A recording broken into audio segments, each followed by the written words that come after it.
এই সমাগম তাম্বুর ধারাবাহিক অনুশীলনে আপনাকে স্বাগত জানাই। পুরাতন নিয়মে ঈশ্বরের উপস্থিতিতে থাকার জন্য ইসরায়েল জাতিকে ঈশ্বর এই সমাগম তাম্বু তৈরি করতে বলেন। মোশিকে ঈশ্বর সিয়ন পর্বতে এই সমাগম তাম্বুর সম্বন্ধে নির্দেশ দেন। ঈশ্বর এই সমাগম তাম্বু তৈরি করেন যাতে ইসরায়েল জাতি তাঁর নিয়ম ও সুসমাচার সম্বন্ধে জানতে পারে। এই সমাগম তাম্বু বিভিন্নভাবে পরিত্রাণ সম্বন্ধে ব্যাখ্যা করেন, যা যীশুখ্রিস্টকে কেন্দ্র করে। আমরা আশা করি এই সমাগম তাম্বুর ধারাবাহিক অনুশীলনে আপনি ঈশ্বরের পরিত্রাণ এবং যীশুখ্রিস্টের সুসমাচার সম্বন্ধে জানতে ও বুঝতে পারবেন।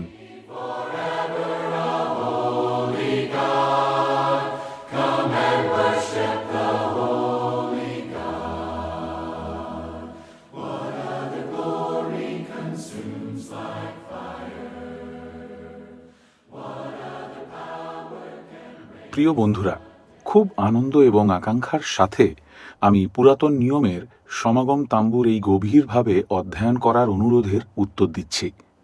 সম্পূর্ণ বক্তৃতা জুড়ে আপনাকে একটি প্রকৃত সমাগম তাম্বুর বেশ কয়েকটি চিত্র দেখানো হবে, যা তাম্বু পুনর্গঠন করা হয়েছে।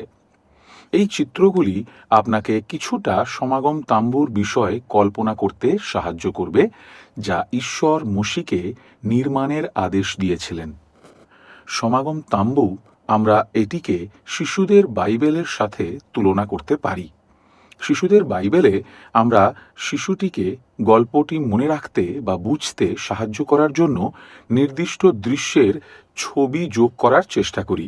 আমরা সবাই জানি যে একটি ছবি 1000 শব্দের মতো। একইভাবে ঈশ্বর ইসরায়েলের লোকেদের ব্যবস্থা এবং সুসমাচার বা পরিত্রাণের সম্পূর্ণ উপায় উভয় বিষয়ে তাঁর শিক্ষাগুলি বুঝতে সাহায্য করার জন্য এই তাম্বুর নকশা করেছিলেন। একটি খুব সুন্দর পদ্ধতিতে সমাগম তাম্বু বিভিন্ন উপায়ে নতুন নিয়মের পরিত্রাণের মূল শিক্ষাগুলিকে চিত্রিত করে। আমাকে উদাহরণস্বরূপ সাধারণ বিন্যাস, সম্পূর্ণ সমাগম তাম্বুর পবিত্র স্থান এবং অতি পবিত্র স্থান সম্পর্কে চিন্তা করতে দিন। অথবা আপনি যদি সূক্ষ্ম বিবরণ এবং বিভিন্ন টুকরাগুলির ব্যবহার দেখেন, অথবা আপনি যদি ইসরায়েলীয় এবং যাজক উভয়ের বিভিন্ন কর্ম পরীক্ষা করেন, কিন্তু বেশিরভাগ ক্ষেত্রে আপনি দেখতে পাবেন যে সমাগম তাম্বু হল যীশুখ্রিস্টের ব্যক্তিগত এবং তাঁর পরিচর্যার একটি মহিমান্বিত চিত্র এবং গুরুত্ব। তা হল উদ্ধারের ক্ষেত্রে তাঁর কাজের কেন্দ্রীয়তা। তাহলে আমরা এই পাঠ্যক্রমে কি কি অন্তর্ভুক্ত করার আশা করি?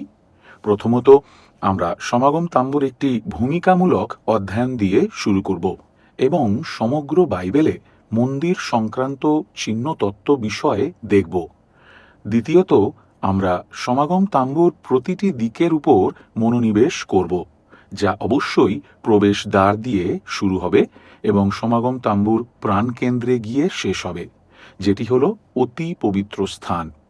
তৃতীয়ত, যখন আমরা এই সমস্ত স্বতন্ত্র বিষয়গুলি দেখি, তখন আমি এই শিক্ষার কিছু অংশগুলো যুক্ত করব, যে কিভাবে আমরা একজন বিশ্বাসী হিসাবে এই মহিমান্বিত ভবনে প্রদর্শিত বিভিন্ন সুসমাচারের সত্যগুলিকে অভিজ্ঞতা করতে পারি। আমার আশা যেন আমাদের অধ্যয়নের ফল হতে পারে, যেমন এক ব্যক্তি একবার অত্যন্ত আনন্দ ও গভীর অনুভূতি নিয়ে বলেছিলেন, আমি ঈশ্বরের পর্বতে গিয়েছিলাম এবং আমি সদাপ্রভু ঈশ্বরের মহিমা দেখেছি। তাই সম্ভবত সবচেয়ে আশ্চর্যজনক, আমরা যাত্রা পুস্তকের 20 অধ্যায়ে আমাদের সমাগম তাম্বুর অধ্যয়ন শুরু করতে চলেছি। এখন সেই অধ্যায়টিতে স্বয়ং সদাপ্রভু ঈশ্বরের দ্বারা ঈশ্বরের পবিত্র ব্যবস্থার বিস্ময়কর দানকে লিপিবদ্ধ করা হয়েছে। ইসরায়েলীয়রা ঈশ্বরের মহিমা পর্যবেক্ষণ করার পরে তারা অত্যন্ত বিস্ময় ও ভীতিতে অভিভূত হয়েছিল। তারা আক্ষরিক অর্থেই আতঙ্কিত ছিল। আমরা ঈশ্বরের বাক্যে পাঠ করি, তখন সমস্ত লোক মেঘ গর্জন, বিদ্যুৎ, তুরিধ্বনি ও ধূমময় পর্বত দেখিল। দেখিয়া লোকেরা ত্রাসযুক্ত হইল এবং দূরে দাঁড়াইয়া রহিল। 18 পদ। ইব্রিয় লেখকরা এমনকি যোগ করেছেন যে মোশে তিনি নিজেই গভীরভাবে আলোড়িত হয়েছিলেন। সেই দর্শন এমন ভয়ঙ্কর ছিল যে মোশে কহিলেন, আমি নিতান্তই ভীত ও কম্পিত হইতেছি। ইব্রিয় 12 অধ্যায়ের 21 পদ। প্রত্যেকেই তাৎক্ষণিকভাবে উপলব্ধি করেছে আমরা এই পবিত্র মহিমা, আমাদের ঈশ্বর সদাপ্রভুর উপস্থিতিতে এবং সান্নিধ্যে বাস করতে পারব না। তাই ইসরায়েলীয়রা পিছিয়ে পড়ে। তারা ঈশ্বরের পরিবর্তে তাদের সাথে কথা বলার জন্য মোশেকে অনুরোধ করেছিল, কারণ ঈশ্বর আবার কথা বললে তারা ভয় পেয়েছিল যে তারা মারা যাবে। 20 পদ। সেই কারণে মোশে তাদের অনুরোধ মেনে নিলেন। তিনি ইসরায়েলের পক্ষ থেকে সদাপ্রভুর কাছে বিনতি প্রার্থনা করলেন। এর উত্তরে ঈশ্বর মোশেকে বেদি নির্মাণের নির্দেশ দিয়েছিলেন। লক্ষ্য করুন, যাত্রাপুস্তক 20 অধ্যায়ের 24 পদে প্রভু কি প্রতিজ্ঞা করেছিলেন, তুমি আমার নিমিত্তে মৃত্তিকার এক বেদি নির্মাণ করিবে, তাহার উপরে তোমার হোম বলি ও মঙ্গলার্থক বলি, তোমার মেষ ও তোমার গরু উৎসর্গ করিবে। আমি যে যে স্থানে আপন নাম স্মরণ করাইব, সেই সেই স্থানে তোমার নিকটে আসিয়া তোমাকে আশীর্বাদ করিব। এই শেষ বাক্যটি সবচেয়ে আশ্চর্যজনক। ঈশ্বর প্রতিশ্রুতি দিয়েছিলেন যে তিনি আসবেন, তাদের সাথে থাকবেন, কিন্তু সেই মহিমান্বিত মহিমায় আর থাকবেন না যেমনটি আমরা সিনয় পর্বতে দেখেছি। না, তিনি আসবেন এবং একটি বেদির মাধ্যমে বাস করবেন, বিভিন্ন বলিদান সহ একটি বেদি। তার আগমন ছিল তাদের আশীর্বাদ করার জন্য। মোশির নির্মিত বেদিটি সমাগম তাম্বু সম্পূর্ণ না হওয়া পর্যন্ত একটি অস্থায়ী বেদি হিসাবে কাজ করেছিল। সুতরাং আমরা সেই বেদিটিকে প্রকৃত সমাগম তাম্বুর একটি অগ্রদূত পূর্বসূরি হিসাবে দেখতে পাচ্ছি। এখন আমাদের সকলের জন্য ব্যবস্থা এবং সুসমাচারের বিধানের মধ্যে গুরুত্বপূর্ণ সংযোগটি বোঝা গুরুত্বপূর্ণ, যেমনটি যাত্রাপুস্তকের সেই অধ্যায়ে দেখা গেছে। ঈশ্বর তাঁর পবিত্র মহিমায় কেবল আমাদের মতো অপবিত্র মানুষদের কাছেই অনভিগম্য এমন নয়। না, তিনি নিজেও তাঁর মহান এবং মহিমান্বিত পবিত্রতায় আমাদের মধ্যে বাস করতে পারেন না, কিন্তু এখন এই উভয় বিষয়কেই সম্ভব করার জন্য তিনি আমাদের মধ্যে বাস করতে পারেন এবং আমরা তার কাছে যেতে পারি। ঈশ্বর মোশেকে আদেশ করিলেন, এই তাম্বুটি নির্মাণ করো। তাহলে আসুন আমরা যাত্রাপুস্তক 24 অধ্যায় 1 এবং 2 পদের দিকে ফিরে যাই। আমরা সেখানে পড়ি কিভাবে ঈশ্বর মোশেকে তাঁর উপস্থিতিতে ডেকেছিলেন।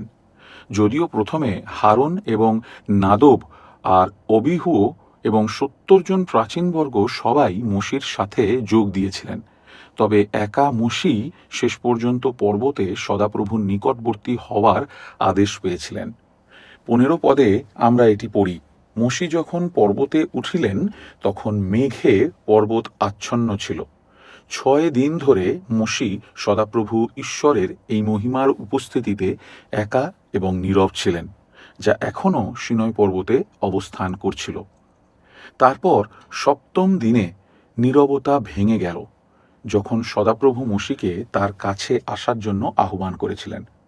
আমরা তখন পড়ি 18 পদে, আর মোশি মেঘের মধ্যে প্রবেশ করিয়া পর্বতে উঠিলেন। মোশি 40 দিবারাত্র সেই পর্বতে অবস্থিতি করিলেন।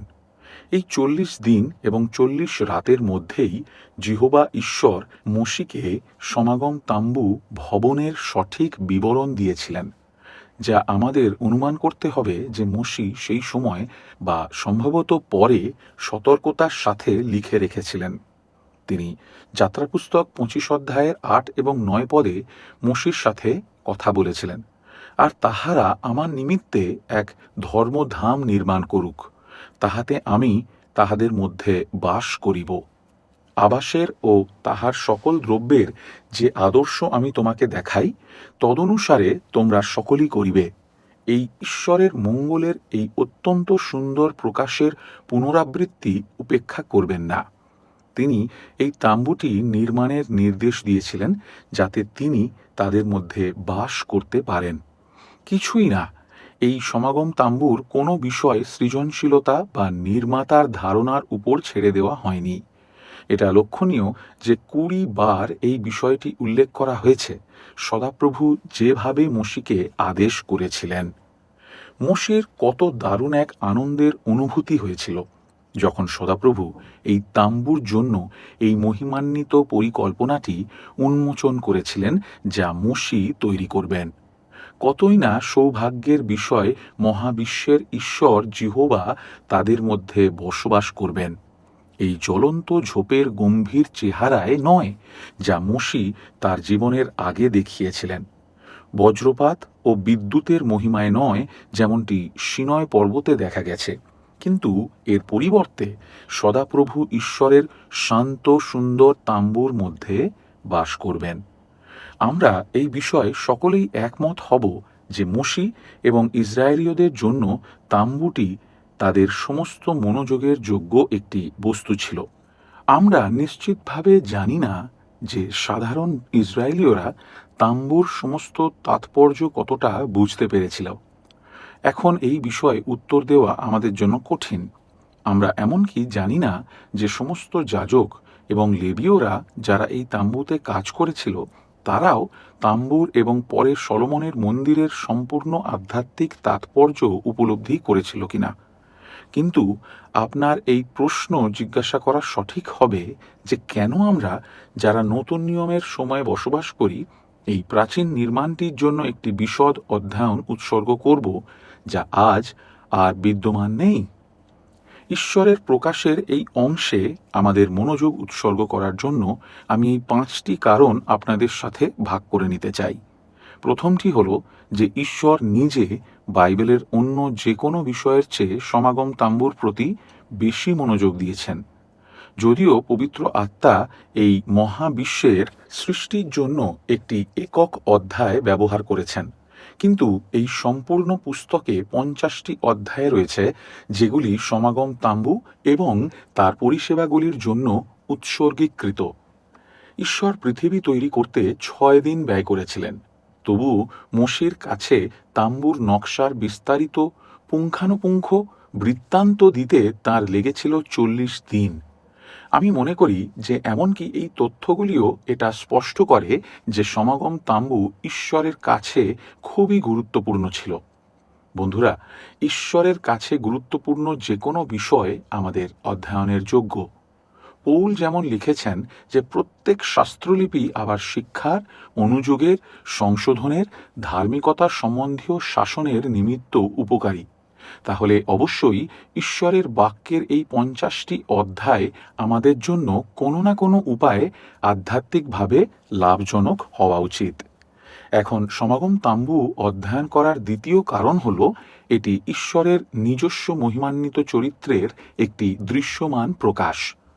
বন্ধুরা, ঈশ্বরের চরিত্র বা তাঁর গুণাবলীর সম্পর্কে অজ্ঞতা ধ্বংসের দিকে নিয়ে যায়, আর তাই ঈশ্বরের চরিত্রের মহিমা অধ্যয়ন করার জন্য আমরা যত বেশি মনোযোগ দিতে পারি আমরা ততই শক্তিশালী খ্রিস্ট বিশ্বাসী হব। এখন ঈশ্বরের অনেক মহিমান্বিত গুণাবলী যতটা সম্ভব সমাগম তাম্বুর বিবরণে প্রদর্শন করা হয়েছে। সমাগম তাম্বুর কাছে যাওয়ার অর্থ এমন একটি জায়গায় পৌঁছানো যেখানে আপনি সম্ভবত পবিত্রতার শ্বাস গ্রহণ করতে পারবেন। দুর্দান্ত এবং ঝকঝকে সাদা বেড়া এবং তারপর বেদিতে সর্বদা জ্বলন্ত আগুন এবং পবিত্র স্থানে সমস্ত সাধারণ মানুষের প্রবেশ অধিকার কঠোরভাবে নিষিদ্ধ। তারপর অপ্রবেশযোগ্য অতি পবিত্র স্থান, যেখানে শুধুমাত্র বছরে একবার মহাযাজক প্রবেশ করেন এবং তার উপরে মেঘস্তম্ভ বা অগ্নিস্তম্ভ, এই সমস্তই একই সত্যের উপরে জোর দেয়।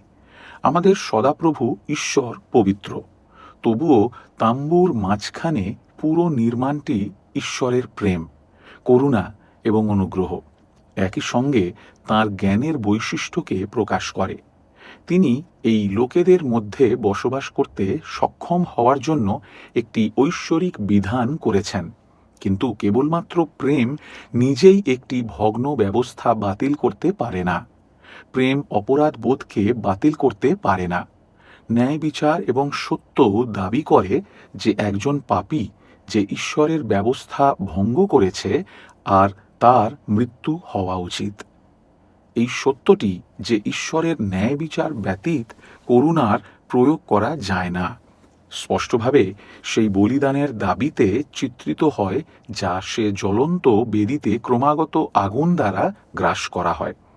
আমরা তা দেখি সেই মহৎ গঠনটির প্রতিটি বিবরণে, যা হচ্ছে ঈশ্বরের জ্ঞানের সমষ্টি, তার সেই পরিত্রাণের পদ্ধতিতে যেখানে তিনি পাপীদের মুক্তি দেন। পৌল উদ্ধৃত করেছেন 1 করিন্থীয় 2:9 পদে, কিন্তু যেমন লেখা আছে, চক্ষু যাহা দেখে নাই, কর্ণ যাহা শুনে নাই, এবং মনুষ্যের হৃদয়াকাশে যাহা উঠে নাই, যাহা ঈশ্বর যাহারা তাহাকে প্রেম করে তাহাদের জন্য প্রস্তুত করিয়াছেন।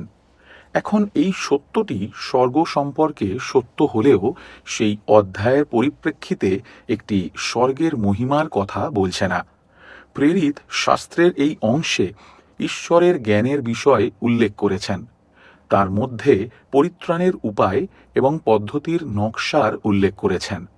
কোনো মানব বুদ্ধি কখনোই উত্তর দিতে পারে না যে কিভাবে একজন পবিত্র এবং ন্যায়পরায়ণ ঈশ্বর একজন দোষী পাপীকে ক্ষমা করতে পারেন, তার পবিত্র উপস্থিতিতে তাকে গ্রহণ করতে পারেন। সত্য, পবিত্রতা এবং ন্যায় বিচারের অন্যান্য গুণাবলীর সাথে আপোষ না করে ঈশ্বর কিভাবে পাপীদের প্রতি করুণাময় হতে পারেন, তার উত্তর দেওয়ার কাছাকাছিও কোনো রাজপুত্র বা বিশ্বের সবচেয়ে জ্ঞানী ব্যক্তি কখনো আসেনি। বন্ধুরা, সমাগম তাম্বু নিয়ে আমাদের অধ্যয়নে আপনি ঈশ্বরের মহৎ প্রজ্ঞার বিশদ বিবরণ দেখতে পাচ্ছেন। কিভাবে তিনি করুণা প্রয়োগ করতে পারেন, একই সময়ে ন্যায় বিচার বজায় রাখতে পারেন। যাত্রাপুস্তক 36 অধ্যায়ের 31 পদে আমরা পড়ি কিভাবে ঈশ্বর জিহুদা গোষ্ঠীর উরির পুত্র বৎসলেলকে ঈশ্বরের আত্মায়, জ্ঞানে, বুদ্ধিতে, বিদ্যায় ও সর্বপ্রকার শিল্প কৌশলে পরিপূর্ণ করিলেন। এখন ঈশ্বরের যে নকশার প্রয়োজন ছিল, সেই কারিগরের যদি এমন ঐশ্বরিক ক্ষমতার প্রয়োজন হয়, তাহলে তার প্রজ্ঞা কত বেশি ছিল যিনি এই নকশা বানিয়েছিলেন। এটি আমাকে ঈশ্বরের প্রকাশিত সত্যের এই অংশে আমাদের অধ্যয়নের সময় উৎসর্গ করার তৃতীয় কারণের দিকে নিয়ে আসে। বন্ধুরা, সমাগম তাম্বু হল পুরাতন নিয়মে যীশুখ্রিস্টের সর্বশ্রেষ্ঠ নমুনা। আমাকে সংক্ষেপে ব্যাখ্যা করতে দিন, আমি যিশুর একটি নমুনা বলতে কি বোঝাতে চাইছি। একটি নমুনাকে এমন বিষয়ের সাথে তুলনা করা যেতে পারে যাকে আমরা সিলুয়েট বলি। আপনি জানেন, একটি সিলুয়েট একজন ব্যক্তির ক্ষুদ্র ছায়াময় প্রতিকৃতি। এগুলি হয় একজন ব্যক্তির মুখের ছবি হতে পারে, অথবা একজন ব্যক্তির পাশ থেকে তোলা ছবির মতো। একটি সিলুয়েট একটি স্পষ্ট পরিষ্কার ছবি নয়, তবে এটি কেবল একজন ব্যক্তির মুখের কিছু প্রধান বৈশিষ্ট্যকে স্পষ্ট করে তোলে। তাহলে ধরা যাক আপনি এমন একজন ব্যক্তির বেশ কয়েকটি সিলুয়েটের সাথে পরিচিত হয়েছেন যাকে আপনি জানেন না। এই সিলুয়েটগুলির সাথে পরিচয় হওয়ার পরে আপনি বাস্তব জীবনে একবার দেখলেই তাকে সহজেই চিনতে পারবেন। পুরাতন নিয়মের ইহুদিদের জন্য এই দৃশ্যপটটি বিষয়টিকে বর্ণনা করে, বা বিষয়টি বর্ণনা করা উচিত। যেহেতু তারা পুরাতন নিয়মে যিশুর নমুনা বা সিলুয়েটগুলির সাথে বড় হয়েছিল, অবশেষে যখন তিনি এসেছিলেন তখন তাদের তাঁকে চিনতে সক্ষম হওয়া উচিত ছিল। না, এটা স্পষ্ট, তারপরও তাদের বিশেষ শিক্ষার প্রয়োজন ছিল। উদাহরণস্বরূপ, লুক 24 অধ্যায়ে ইম্মায়ুর পথে দম্পতিকে যেমন চিত্রিত করা হয়েছিল, এটি কেবল তখনই যখন যিশু তাদের বোধগম্যতাকে খুলে দিয়েছিলেন, যখন তারা হয়তো একে অপরকে বলেছিল পুরাতন নিয়মের শাস্ত্রে তিনি এখন আমাদের নিজের সম্পর্কে যা দেখিয়েছিলেন তা আমরা কিভাবে উপেক্ষা করতে পারি। সিলুয়েটগুলি অন্যভাবেও কাজ করে। ধরা যাক আপনি একজন ব্যক্তির সাথে পরিচিত। আপনি যাকে চেনেন সেই ব্যক্তিকে আপনি সহজেই চিনতে পারবেন। যখন আপনি তাকে সিলুয়েটে দেখবেন, তার নাকের আকৃতি, চুলের ধরন, চিবুক, অঙ্গভঙ্গিগুলি অবিলম্বে আপনার পরিচিত ব্যক্তিটিকে শনাক্ত করবে। আপনি দেখুন, আমরা যখন সমাগম তাম্বু অধ্যয়ন করি তখন আমাদের এটি অনুভব করা উচিত। নূতন নিয়মের পৃষ্ঠাগুলিতে যীশুখ্রিস্ট সম্পর্কে জানার পরে আপনি তাঁকে সর্বত্র দেখতে শুরু করবেন। ইতিহাসের বিবরণে, ভাববাণীতে এবং সমাগম তাম্বুতে, উদাহরণস্বরূপ নতুন নিয়মের আলোকে মাথায় রেখে আমি আপনাকে কয়েকটি প্রশ্ন জিজ্ঞাসা করি। এর অর্থ কি যে সমাগম তাম্বুর একটিমাত্র দরজা আছে? কেন আপনি শুধুমাত্র জিহুদার তাম্বুর মাধ্যমে সমাগম তাম্বুতে প্রবেশ করতে পারেন? অথবা সমাগম তাম্বুতে ধারাবাহিকভাবে ব্যবহৃত 4টি রঙের তাৎপর্য কি? রঙগুলি ছিল সাদা, নীল, বেগুনি এবং লাল। অথবা প্রায় সমস্ত আসবাবপত্র বাইরের দিকে কাঠ ও ব্রোঞ্জের বা বাইরের দিকে কাঠ ও সোনার তৈরি ছিল। তার তাৎপর্য কি? কেন একটি ব্রোঞ্জের ছিল এবং কেন অন্যটি স্বর্ণের ছিল? এখন আশা করা যায় এই প্রশ্নগুলি এই ঐশ্বরিক ভবনের বিশদ বিবরণে গভীরভাবে অনুসন্ধান করার বিষয়ে আপনার ক্ষুধা বাড়িয়ে তুলছে। আপনি সমাগম তাম্বুর সাথে যত বেশি পরিচিত হবেন, আপনি যীশুখ্রিস্টের ব্যক্তিত্বের সাথে এবং পরিত্রাণের কাজে তিনি আমাদের কাছে যা বোঝাতে চান সেই বিষয়ে তত বেশি পরিচিত হবেন। এখন সমাগম তাম্বুর পুঙ্খানুপুঙ্খ অধ্যয়নের ন্যায্যতা দেওয়ার চতুর্থ কারণটি হল একটি পরিত্রাণের অভিজ্ঞতার সমস্ত মহান বিষয়বস্তুর দৃশ্যমান উপস্থাপনা। প্রেরিত পৌল রোমীয় 15 অধ্যায়ের 4 পদে লিখেছিলেন যে কারণ পূর্বকালে যাহা যাহা লিখিত হইয়াছিল সে সকল আমাদের শিক্ষার নিমিত্তে লিখিত হইয়াছিল, যেন শাস্ত্রমূলক ধৈর্য ও সান্ত্বনা দ্বারা আমরা প্রত্যাশা প্রাপ্ত হই। যা পূর্বে লেখা হয়েছিল, যেন আমরা প্রত্যাশা প্রাপ্ত হই। এখন আমরা বাক্যের এই অংশ থেকে সমাগম তাম্বুকে বাদ দিতে পারি না। সমাগম তাম্বুতে আমরা দেখতে পাই আমাদের চোখের সামনে এই রকম প্রশ্নের উত্তর। ঈশ্বরের মুক্তির পরিকল্পনা কিভাবে একতরফা অনুগ্রহের বিধান, অথবা একজন পাপী ব্যক্তি হিসাবে কিভাবে একজন পবিত্র ঈশ্বর আমাকে গ্রহণ করতে পারেন? আমি কিভাবে একজন অপবিত্র পাপী হিসাবে ঈশ্বরের সাথে যোগাযোগ করতে পারি যখন আমি অপরাধী? অথবা যদি আমরা খ্রিস্টের বিশ্বাসের দ্বারা পরিত্রাণ পাই, তবে এখন বিশ্বাসের ভূমিকা কি? বা কিভাবে ন্যায্যতা এবং পবিত্রতা সম্পর্কিত তবুও একে অপরের থেকে পৃথক? অথবা এখন কালভেরির ক্রুশ এবং ঈশ্বর পিতার দক্ষিণ হস্তে যীশুখ্রিস্টের মধ্যস্থতার মধ্যে সম্পর্ক কি? অথবা অন্য প্রশ্ন হতে পারে, মহিমা কি এবং ঈশ্বরের মণ্ডলীর পবিত্রগণের সহভাগিতার উদ্দেশ্য কি? পরিশেষে হৃদয়, ঈশ্বরের মহিমার হৃদয় আসলে কি? এগুলি হল ঈশ্বরতাত্ত্বিক প্রশ্ন এবং সমাগম তাম্বুর কাঠামোতে এগুলির সবগুলি উত্তর শিশুদের বাইবেলের মতো একটি খুব সাধারণ, একটি বাস্তব সুসমাচারের মাধ্যমে উত্তর দেওয়া হয়েছে। তাই পঞ্চমত সমাগম তাম্বু এবং আনুষ্ঠানিক ব্যবস্থাগুলির একটি খুব পুঙ্খানুপুঙ্খ অধ্যয়ন, বিভিন্ন বলিদানের বিশদ বিবরণ, যা আমি এই ধারাবাহিক পাঠে অন্তর্ভুক্ত করব না। বাকি শাস্ত্রের সমস্ত ধরনের অংশগুলির জন্য আপনার চোখকে উন্মুক্ত করবে। উদাহরণস্বরূপ, যখন আমরা সমাগম তাম্বু কাঠামোর বিভিন্ন বিবরণ এবং অর্থ জানি, তখন এটি আপনাকে গীতসংহিতা এবং ভাববাদীদের বিভিন্ন উল্লেখ এবং বাণী উপলব্ধি করতে সাহায্য করবে। যেমন আপনি যদি একটি সংক্ষিপ্ত উদাহরণ চান, গীতসংহিতা 141-এর 2 পদে দাউদ প্রার্থনা করেন, প্রভু, আমার প্রার্থনা তোমার সম্মুখে সুগন্ধি ধূপরূপে আমার অঞ্জলি প্রসারণ সান্ধ্য উপহার রূপে সাজানো হোক। এটি আপনাকে ইব্রিয় পুস্তকের সমৃদ্ধ সুসমাচার শিক্ষাগুলি এবং প্রকাশিত বাক্যের চিহ্ন তত্ত্বের অনেক কিছু বুঝতে সাহায্য করবে, কারণ এই দুটি বই সম্পূর্ণরূপে সমাগম তাম্বুর চিত্রের উপর নির্মিত। সুতরাং আপনি নির্ধারণ করুন, আমি কি সমাগম তাম্বুর পুঙ্খানুপুঙ্খ অধ্যয়নের জন্য আমার যুক্তি উপস্থাপন করতে পেরেছি?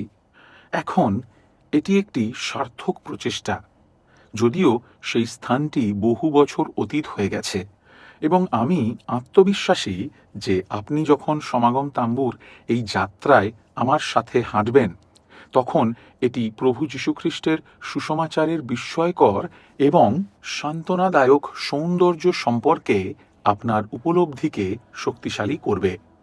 তাই যখন আমরা এই অধ্যয়নের মধ্যে দিয়ে যাই, ঈশ্বর আমাদের আশীর্বাদ করুন এবং আমাদের সকলকে সাহায্য করুন।